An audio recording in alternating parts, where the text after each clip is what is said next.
Juicy macaroni pasta बनाने के लिए पानी बॉईल करके उसमें हमने 2 कप के करीब पास्ता ऐड करना है। अपनी मर्ज़ी से जो मर्ज़ी शेप इसमें आप डाल सकते हैं। 1 चाय की चम्मच इसमें नमक और 1 चाय का चम्मच इसमें ऑयल डालकर 5 से 6 मिनट इसको बॉईल करना है। स्ट्रेनर में डालकर ऊपर से ठंडा पानी डाल ताकि ये आपस में चिपके ना। अब इसका मसाला बनाने के लिए 3 से 4 टेबलस्पून ऑयल के अंदर मैंने मक्खन शामिल किया है और साथ ही लहसुन शामिल करके जब ये ब्राउन हो जाए तो इसमें प्याज शामिल कर देने हैं। उसको अच्छे से हमने भूनना है और भूनने के बाद इसमें टमाटर डाल देने हैं। साथ ही पेपरिका पाउडर और काली मिर्च मैंने इसमें ऐड की है।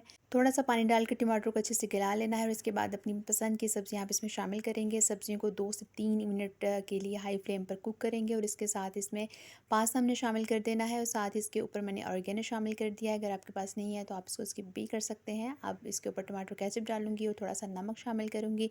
मिक्स करें और फ्लेम को ऑफ कर दें। मज़ेदार जूसी पास्ता तैयार है। वीडियो अच्छी लगी हो तो लाइक शेयर और सब्सक्राइब ज़रूर कीजिएगा। अल्लाह हाफिज़।